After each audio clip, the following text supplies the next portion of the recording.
Steve, tell us how Monrovia was developed.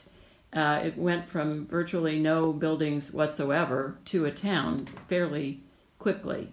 How did that go? The Monrovia Tract, which contained the town of Monrovia, was first offered for sale May 17th, 1886, and that's the day we celebrate as Monrovia's birthday. So Monrovia really has two things to celebrate: that founding day and then the incorporation, which took place in December of 1887. The Monrovia Tract was assembled by William Monroe, John D. Bicknell, E.F. Spence, James F. Crank, and Jeremiah Falvey. Jeremiah or Jerry. We don't know for sure if Jerry was his given name or his nickname. The boundaries of that tract were White Oak, now known as Foothill on the north, Mayflower on the west, County Road that we now know as Doherty Road on the south, and on the east, Charlotte, now known as Canyon, and a diagonal section that represented the boundary between Ranchos Azusa de Duarte and Rancho Santa Anita. That was and then contained within that was a 20-block square town site of lots 50 by 160 feet, 8,000 square feet, and the streets in that town site were Lime, Lemon, Orange, Walnut. That was it. The town site extended 1/2 block or to the alley north of Lime and to the alley south of Walnut. It was bounded on the east by Charlotte, otherwise known as Canyon, and on the west by Magnolia. The naming scheme for north-south streets was primarily trees, shrubs, bushes. For example, you had a magnolia, which is a tree, primrose, which is a small plant, Myrtle Avenue, named for William Monroe's daughter, Ivy Avenue, a plant or a low-growing shrub, and Charlotte, named after the daughter of Colonel Kiefer, Charlotte Kiefer Root. I have before me a map of Monrovia in 1887. It's not dated, but there's an article in the local newspaper saying that a new map had been created. I believe the entry in the newspaper appeared in August of 1887. So if you look at this, I think what you're struck by immediately is a proliferation of subdivisions. Not only subdivisions of the original tract, but large additions as well. Okay. So let's start with the Monroe addition to the Monrovia Tract. Was that the next one that came? Not necessarily the next, but it was among the earlier of those. So that property, bounded by White Oak or Foothill on the south, Myrtle on the east, Mayflower on the west, partially by Banana or Hillcrest on the north, and then there was one section that extended north of Banana or Hillcrest. All that property was owned by William Monroe and his brother C.O. Monroe. They decided to subdivide that acreage, with the exception of C.O. Monroe's home site and William Monroe's home site, into almost 1 acre lots. They were billed as 1 acres. They were slightly short. The dimensions were 132 feet wide by 307 feet deep. So they're just shy of 1 acre. I think the intent was to have larger lots available for those who had the means to buy them and perhaps had agriculture in mind, and also for those who really had means to work with and wanted an appropriate surrounding for a major house to also buy. For example, William Pyle himself had large acreage. on the west side of Mayflower, not within the Monrovia holdings, but adjacent to. His son-in-law, E.W. Little, had several lots to enhance his house. See if there are any other. Of course, the Oaks was on 5 acres. And Monroe, C.O. Monroe's property was on about 5 acres as well. So large lots, billed as an acre in size, for those with more means to invest both in land and in housing, and perhaps set out oranges to grow. One interesting subdivision or addition to the Monroe Tract, a gentleman by the name of Hosmer, H-O-S-M-E-R, from Sierra Madre, bought a number of lots. He probably got 8 lots in the Monroe addition, and he subdivided those into the Hosmer addition. He added an east-west street that he called Concord Avenue. And I thought, I wonder if. So I hopped onto Ancestry.com and traced Mr. Hosmer back to his birthplace. Guess where? Concord, Massachusetts. So he named that street after his birthplace in Massachusetts. Those, again, those are smaller lots, town-sized lots, as opposed to nearly acre-sized lots. Northeast of the original Monrovia Tract is the Studebaker addition, put on the market by one of the Studebaker brothers, who bought north of Banana or Hillcrest and west of Mayflower. Some of that still exists. Some of the other of it has been subdivided or re-subdivided. But it did contain a street named Violet, and which it added, and it included Mayflower, an already existing street. There's an interesting addition. It's only identified as ROF.ED addition. It contains the streets, east-west streets, Arch and Wagoner, and the north-south streets, Monroe and Unruh. Now, Hiram Unruh was E.J. Lucky Baldwin's business manager. The street may have been named in his honor. Monroe obviously was named for W.N. Monroe. That particular addition or subdivision passed out of existence later on and became part of the Idlewild Tract, which was placed on the market about 1907. That takes care of the northeast area. Northwest, I misspoke. The northeast area included several additions, not necessarily chronologically, but one large addition was called the number 1 addition to the Monrovia Tract. And here I need to mention that one of the great confusing factors is we had a Monrovia Tract and a town of Monrovia. And if you read the descriptions in the early tax records, it's very easy to get misled and think, oh, town of Monrovia, no, tract. And Pam Barkas and I have had many great discussions over this because of the ease of mistaking one for the other. I believe that the number 1 edition might have been done by J.D. Bicknell. I'd have to look at the original tract map to find out if it was recorded at his request, but I suspect that it was done by J.D. Bicknell. The streets that went in were East Avenue, named because it was on the eastern boundary line of Rancho Santa Anita. Grand Avenue, because it was in fact a broad curving avenue that went up kind of the northeast and then northwest and joined with Charlotte or Canyon. Another street that was added was Prospect Avenue. Prospect, I'm assuming, because it's high over the valley and you do in fact have a magnificent prospect of the valley below, especially at night when you can see a sea of lights.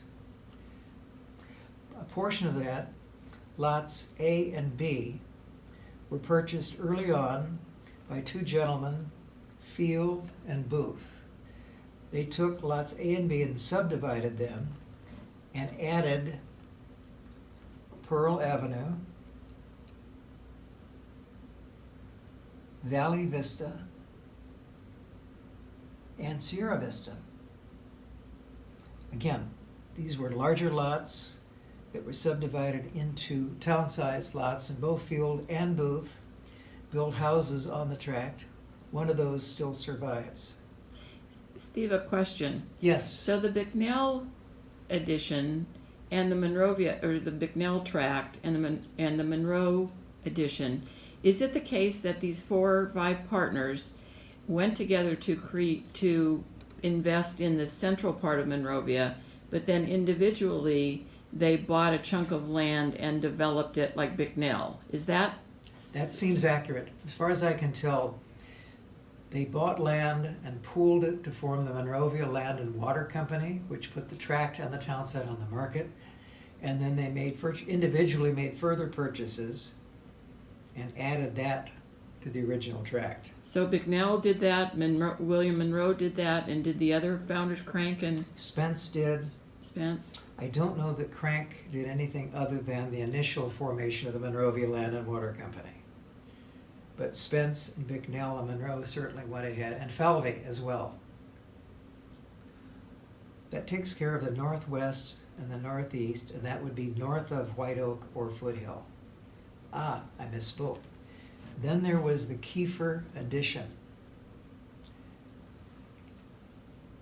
Kiefer, either J.S. Kiefer, Colonel Kiefer, or his son bought Lot 69 of the Santa Anita tract, not the Monrovia tract, the Santa Anita tract, and subdivided an area between Ivy on the east, White Oak or Foothill on the south, Myrtle on the west, and Greystone on the north. The streets that were added were Encinitas and Cedar and Greystone. That was the Kiefer subdivision of Lot 69. And then Kiefer also bought additional land and created the Ocean View subdivision, bounded by Greystone on the south, Myrtle on the west, Banana or Hillcrest on the north, and Charlotte or Canyon on the east. One street that was created that is not on the map was May Avenue. Now, I've seen early maps where it wasn't May, it was Marie. And I thought maybe it was named for a family member. I was not able to determine that, but it's a possibility. And then north of that, partially in Rancho Santa Anita, partially outside Rancho Santa Anita, was the Banana Addition. That was 5 large parcels running north from Hillcrest or Banana up until the foothills. And then another area immediately north of that was the area originally called Gold Hill. Not the Gold Hill we know now, but the Gold Hill above the Banana Addition. And that would have been very close to where the Canyon Crest development is now. So let me do a scan and make sure I've covered all those areas. Most of the lots are identified by block and lot number. There is lot 71 of the Santa Anita tract. That's identified by name. There are 5 parcels. One belonged to Unruh, and I'm assuming that might have been Lucky Baldwin's business manager, Hiram Unruh. There's one that has the surname Gay, and I think that was Dr. Gay. There's Mrs. Oakes. There was a mystery. I have no idea. There is Miss Cogswell, who might well have been one of the Cogswell sisters who were charter members of the Saturday Afternoon Club. And then on the corner of Canyon or Charlotte and Greystone is a block identified by Dr. Bicknell, but I know that later on that passed to ownership of the Spence brothers, not E.F. Spence's sons, but E.F. Spence's nephews.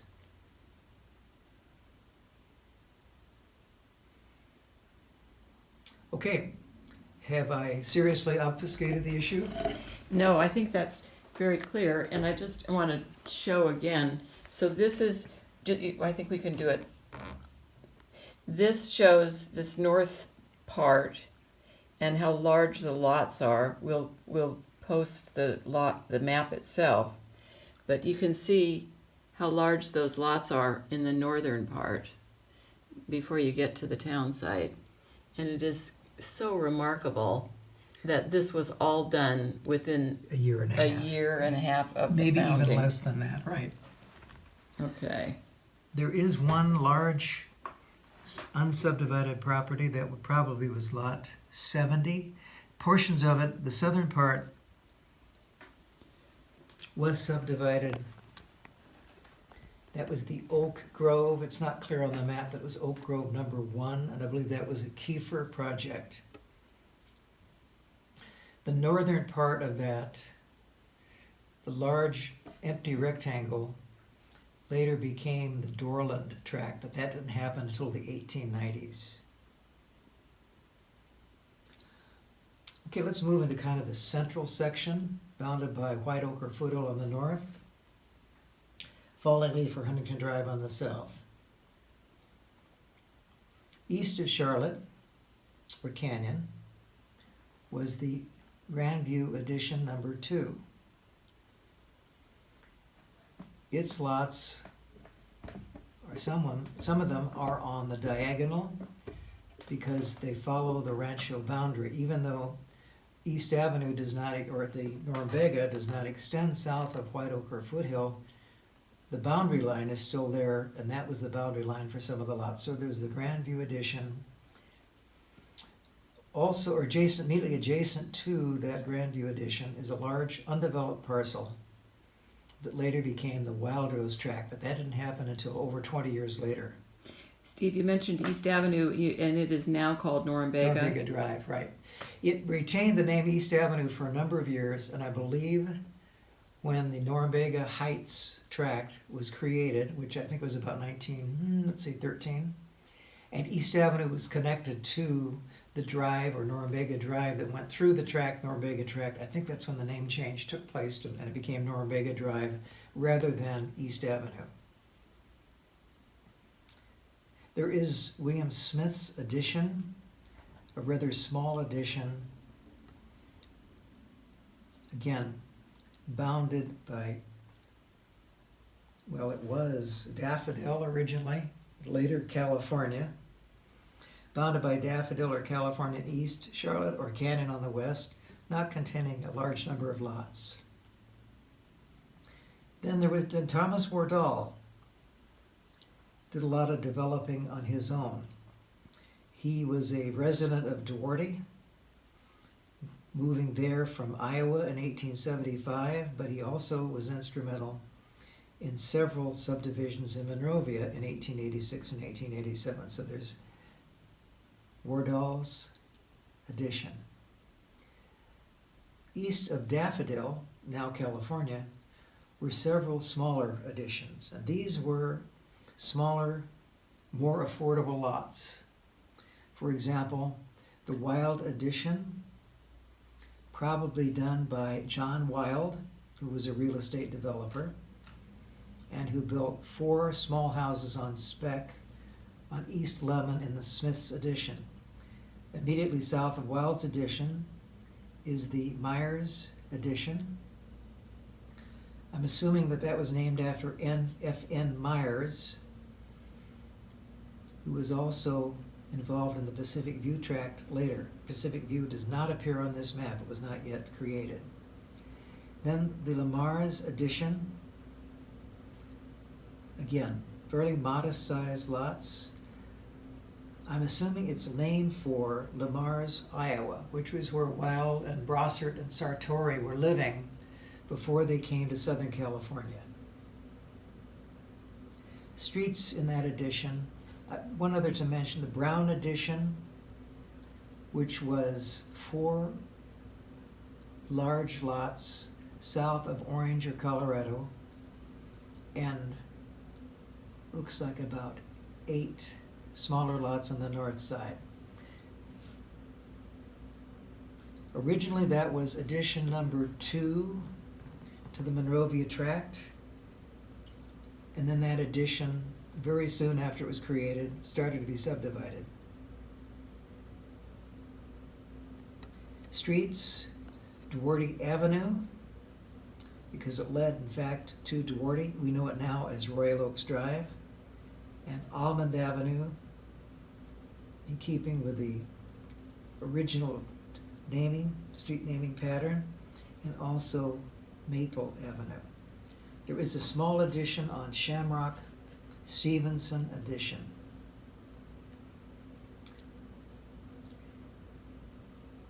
West of that, between Myrtle on the west and Daffodil or California on the east, is addition number 1 to the Monrovia, pardon me, here I go, to the town of Monrovia.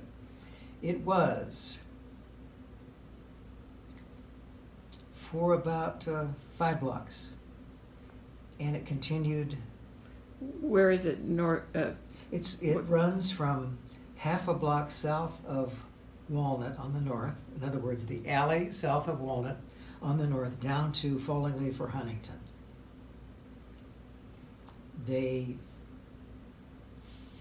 Walnut, they used the same street names that already existed.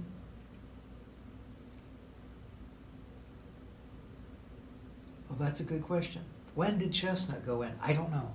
It followed the naming pattern, but it is south of Walnut, so it would not have appeared on the 1886 map.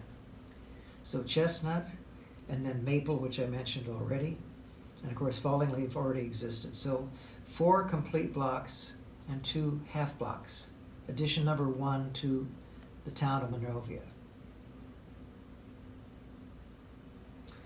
West of that, bounded by Myrtle on the east,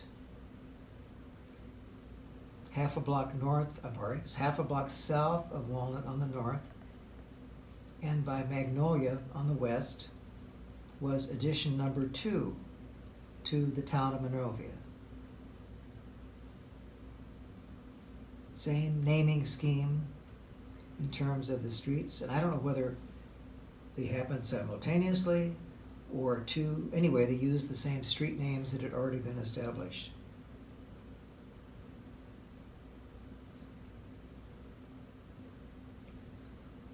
West of Magnolia, west of the original town of Monrovia boundary, was the J.D. Bicknell addition of 10 blocks, 10 complete blocks. So he had a parcel in the southwest part of town and the northeast part of town. He had plus what he contributed to the Monrovia Tract. So yeah, he was a heavy investor. But this was under his own name. As they say, there were, 10 blocks. Again, typical town-sized lots, basically 50 by 160. Streets, oh, interesting. The depot grounds. This is the depot for the San Gabriel Valley, or the Los Angeles and San Gabriel Valley. the depot grounds. Right, it's identified here as depot grounds, and that is about 4 lots west of Alta Vista, south of Chestnut. So that's probably where the Monrovia, one of those 2 street railways, has its southern terminus. It was right adjacent to those depot grounds. And those, I mean, I don't know if it happened, but they were designated as depot grounds in this map of 1887. Okay. West of the J.D. Bicknell addition is the Falvey addition. That's, again, 10 blocks, bounded on the east by Mayflower, on the west by Violet, on the north by Orange or Colorado, and on the south by Falling Leaf. And that's in addition to the piece that he had in the heart of town. Part of town, plus the other piece he had Yeah, the PC ad in town. So to the best of my knowledge, that particular edition may have existed on paper only, or it may have been later subdivided, but I can tell you that that name did not survive until later times. That, The edition name, the Falvey the edition. Falvey edition. Now, I think he had an orange grove on that property. And he again was Lucky Baldwin's ranch foreman. Foreman of Rancho Santa Anita. But to the best of my knowledge, that name does not continue to exist. All right, that takes care of the bandwidth between Oranger, Colorado and Falling Leaf. And let's move slightly north and to the east. I mentioned the Grand View and Smiths. Then between Charlotte or Canyon on the east and Ivy Avenue on the west, extending a half a block north from Lime up to White Oak or Foothill, are two. Wilson Addition, which was 5 fairly good-sized lots, extending about where May Avenue intersects with Foothill or White Oak over to Charlotte, and then west of that is a large parcel that later became the site of the 1903 Ivy Avenue School. Immediately south of that is the MPBC edition. I have no clue. I'm going to guess that M stands for Monroe, P stands for Pyle, B and C, I have no clue. Bicknell and Crank? Maybe. They might have had that left over and then they subdivided it. They didn't create any new streets. Extending through it is Palm.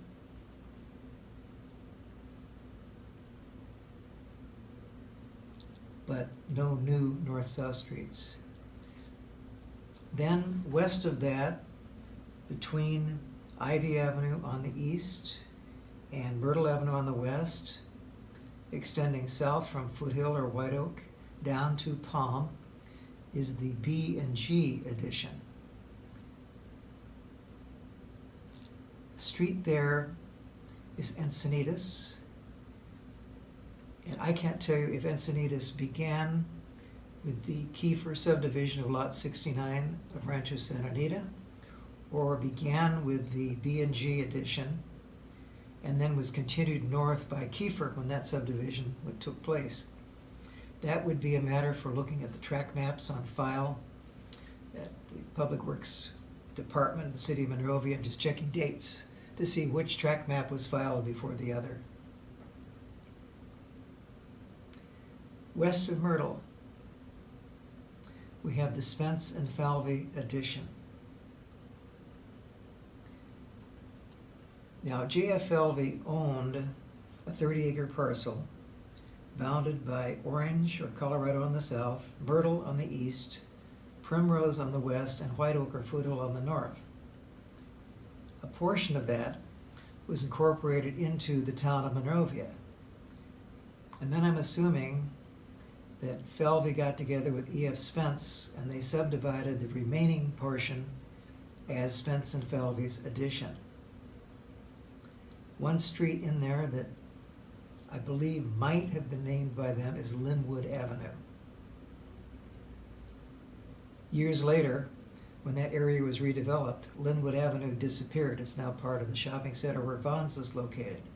But Linwood Avenue existed until the 1980s as a separate street. Moving one block to the west, bounded by Primrose on the east, Magnolia Avenue on the west, White Oak or Foothill on the north, and about a half block north of Palm is the Hopkins and Abbott addition. That still exists, although I think some of the lots have been readjusted in terms of their dimensions. And immediately south of that, same east-west boundaries as Hopkins and Abbott, but bounded by the alley north of Lime on the south, And about a half block north of Palm on the North is the Stewart and Mulford addition. Showball P. Mulford was invested in real estate in Monrovia. I'm assuming that the Stewart might be Charles Stewart, because I believe that Stewart, or that Mulford was the executor of his estate. Is that a Dr. Charles Stewart? Dr. Charles Stewart, who had the house, built a house at 117 North Magnolia that still exists. It was rented by the Burr family when they first came to Monrovia in 1889, and the checks that Frank Burr wrote to pay the rent on the house still exist. The Burrs, Myron Hotchkiss referred to the Burr family as string savers. They saved everything. And those checks, canceled checks, endorsed, I believe, by Showball Mumford or S.P. Mulford, still exist. I think they paid like $15 a month for a 7 or 8 room house. I think I already mentioned the E.F. Spence addition. If I did not, I'll go over it again. E.F. Spence was bounded on the north by Foothill or White Oak, on the south by Orange Avenue, the east by Magnolia, and on the west by Mayflower. Did he use any of that for his orange groves? I don't think so, because they're all town-sized lots, which would lead me to believe that they may have grown citrus, but I don't think they were intended initially to be for orange growing. Streets in that addition, lime was carried through, lemon, orange or Colorado were all extended through. Mayflower existed already. Magnolia was there from the town of Monrovia. The only street I have a question about is Linwood. I don't know if any of those additions. I'm not sure who came up with the Linwood name, but it does appear in all of those. West of that is a large rectangular parcel running from White Oak on the north, or Foothill, to Orange Avenue on the south. I'm guessing that it's probably about 30 acres in size, and it's probably one of the lots of the Rancho Santa Anita subdivision. And Orange Avenue is now... Orange Avenue now being Colorado. That is not subdivided in 1887. And then west of that, about the same size, is the Live Oak addition. There is a street on the map that no longer exists. Pansy. Named probably to keep in line with the naming scheme. So Pansy bounded the Live Oak addition on the east, Violet Avenue bounded it on the west, Orange Avenue or Colorado on the south, White Oak or Foothill on the north. That Live Oak addition no longer exists. It was on the map, it was on paper, but I'm not sure that lots were ever sold, or if they were, they may have been returned to the original owner, and that was re-subdivided many, many years later. So yes, it exists on paper. I'm not sure about in actuality.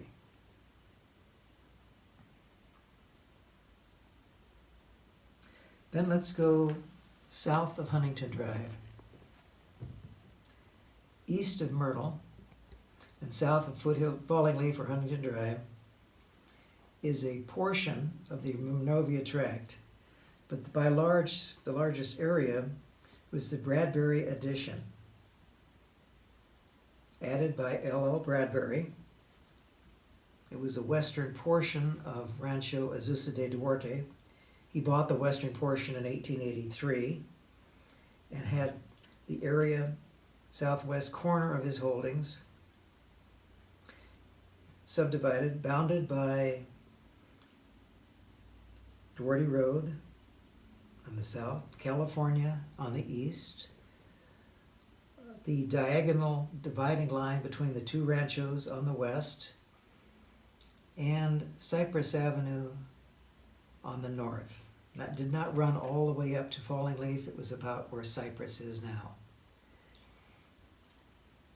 Street names. Rosario.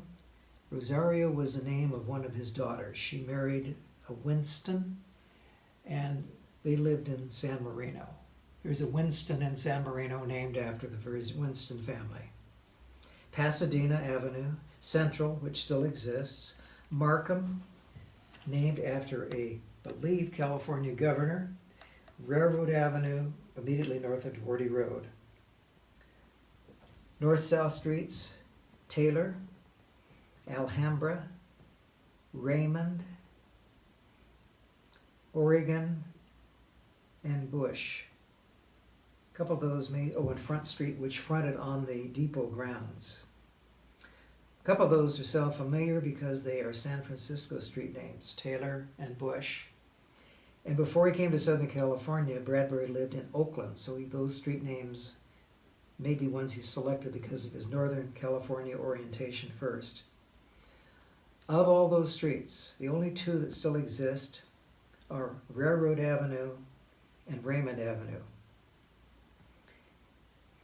Everything else in that addition, with the exception of the boundary California on the east, all that has been re-subdivided. And the Bradbury addition name may appear in reference to other but the main Bradbury addition was completely re-subdivided. And as they say, all the street names, with the exception of Railroad and Raymond in California, disappeared.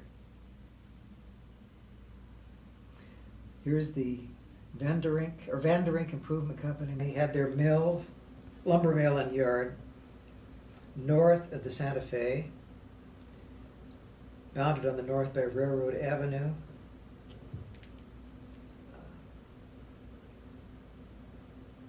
Adjacent to the railroad, of course, because that's the way they received their materials. They would have been shipped to them.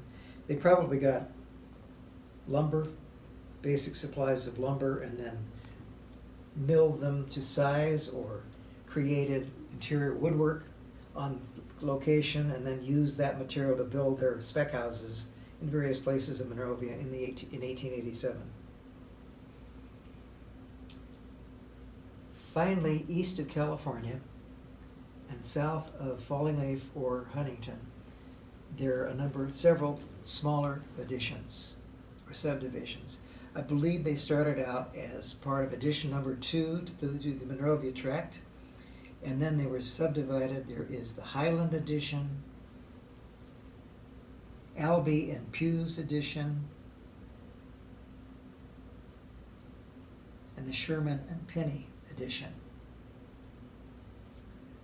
The street names: Cypress, Date Avenue, and Fig Avenue. Fig still exists, running east to Shamrock Avenue. Date, I believe, has passed out of existence in terms of a street name. Sherman Avenue is still there, with the exception of the northern section, which was vacated to redevelop East Huntington Drive. Sherman and Penny, it might have been Penny from Sierra Madre, I'm not sure. I'd have to look that up, do a little ancestry research and find out. And that, to the best of my knowledge, is it. So let's turn the map around, and again, so people can see the remarkable development of this town in 18 months, you said. Or less. I mean, I believe if the map was done in August of 87 versus May, that would have been like 15 months. From the first sale of the first lots to the date this map was created by the engineers. So my question is, how on earth was all of this coordinated? You said the Monrovia Land Company. Yeah, the Monrovia Land and Water Company was responsible for the Monrovia Tract. Which is, point that while I'm holding the phone. Okay, the Monrovia Tract was bounded by Where's your... Mayflower. Uh-huh.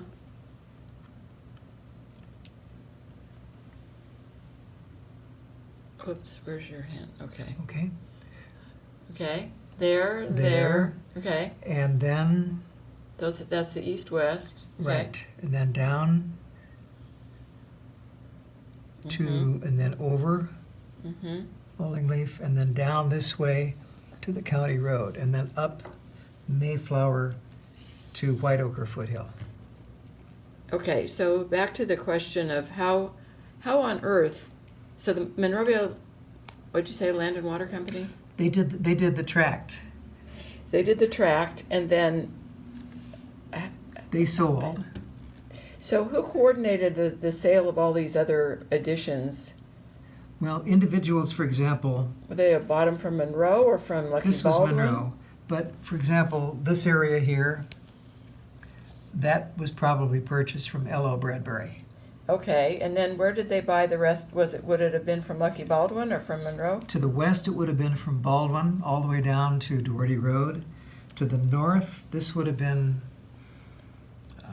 Baldwin also, because these are the dotted line here. This was the boundary line for Rancho Azusa, Rancho Santa Anita.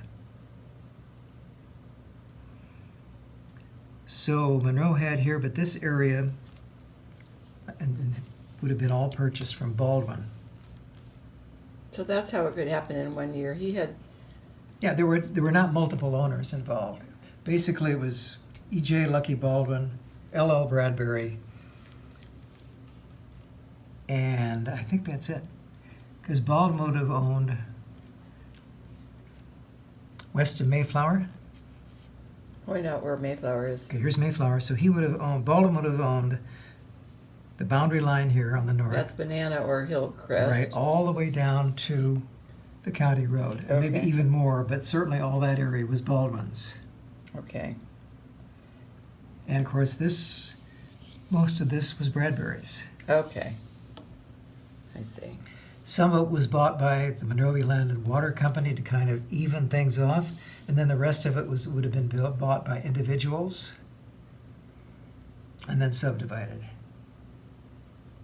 So you can also see on this map the large lots. So Right, larger here, those are 1 acre lots, slightly less than, yes. and these over here Those would have been like 5-acre parcels. for orange groves, basically. Probably. I mean, this would have been the outline of one of the lots of Rancho Santa Anita, and I'm assuming divided into 6 would have made each of those about 5 acres in size. And what about these over here? These other large ones, are those basically for orange groves or? Yeah, they were. Uh-huh. All of those along. Right, and then of course Prospect on the north side was, let's see who owned. Well, Addison Lee had this parcel, and E.F. Spence had probably this parcel. For their big houses. They're big houses, and then down Grand Avenue, I think J.F. Harvey owned at least one of these, maybe 2 for the large house that's now on Aspen. And then years later, James Fisher had, I believe, maybe 4 of these large parcels for orange trees. So we will post the link to this map at the end of this video so that people can actually look at the map itself, and as well as hearing the whole story. Yeah. I should point out that later on, this large parcel was owned by, it's shown, I think the 1904 map shows it owned by Henry E. Huntington of the Huntington Library. And then later on, it was bought by the McHenry S. McKee, who built his large country home modeled after James Madison's, that existed about here. And then later on, it was subdivided. The area around it was subdivided. But when McKee built, the entrance was from Foothill. There was a long, winding driveway that came north from Foothill or White Oak up to the house. Mm. Great setting. So that is the story of how the whole town came together, It's basically. because most of what's here, with the exception of those subdivisions that passed out of existence, you can still find in the city records of Monrovia. So this is this is 1887. So probably August. And I mentioned streets that exist on this and still exist. What do not show in this area are the streets that went in after those large, almost acre-sized lots began to be subdivided. For example, between Myrtle and Primrose was Stedman, between Primrose and Magnolia, let me think about that one. Acacia, and between between Magnolia and GIC, Which is now Alta Vista. which is now Alta Vista. Melrose. Melrose went in there. This has another street here that does not run all the way down. And where did Highland come in? Highland was this area west. It's this area, this big lot, this was the Piles, General Piles property. And this was re-subdivided later as the Highland View, Highland Tract. Anyway, the Idlewild Tract is here, and then this was re-subdivided later after the turn of the century. Those street names disappeared, and Highland Avenue went in its place. And Unruh, I'm not sure what happened. I mean, I know that the street name disappeared. I'm not sure what replaced it. This says Pansy. So here's Violet. Anyway, we need a comparison between this and a current map to determine absolutely what happened to Unruh or what took its place. It would be maybe El Nido, because Highland would be here. Mm-hmm. Right on this map called Monroe Street. Right. Mm-hmm. Okay. That's that story. That's that story. So the Los Angeles and San Gabriel Valley Railroad, later the Santa Fe, is shown here. And the depot grounds is where the current train station, the 1925 Santa Fe station is, and Station Square, and then it continues east immediately north of Duarte Road. So that's an actual railroad. This shows the street railroad, the Myrtle Avenue, going by the Grandview Hotel. This shows the other street railroad that actually never got into operation. It shows its proposed route all the way up to Foothill. I don't think that ever happened either. This was What street is that going along? It's on Chestnut. This represented the San Gabriel Valley Rapid Transit Railroad, which came out from not downtown Los Angeles, but close to it, and ran on Chestnut almost all the way through. This is a projection that I don't think ever happened. It's showing it. For what? Good question. It just says right of way. That's it. Somebody's proposed railroad. And it does show a designated depot grounds at Chestnut. But I don't think that ever happened. Let's see if there's any fine print that identifies what this is. I don't see any. I have no idea what this was proposed to be, but it definitely was never built. So this is 1887, Mm-hmm. and so there were three proposed rail routes, and in addition to the trolley, if you will. Yeah, Right? Right. This is an actuality. Right. This I think was proposed as the route of the San Gabriel Valley Rapid Transit that later became the Southern Pacific. And so in 1887, there were actually three potentially competing railroads conceived of? Just these two street railways that would have been in competition for local traffic. No, I mean the trains. Oh, they were in 1887. Isn't that what these Probably. three things represent? Well, this, I don't know what this is. Mm-hmm. This later was the San Gabriel Valley Rapid Transit. This was, in actuality, the Santa Fe later on. This right-of-way, I have no idea what that was. But it would have been a right-of-way for some kind of a railroad. Yes, projected railroad. It's just interesting considering all the stories of the railroad, Mm-hmm. what they thought was happening in the middle of 1887. Right.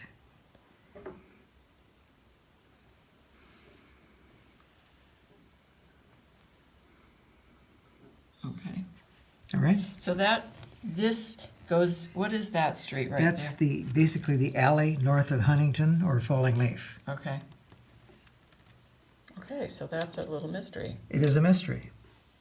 Who was proposing what?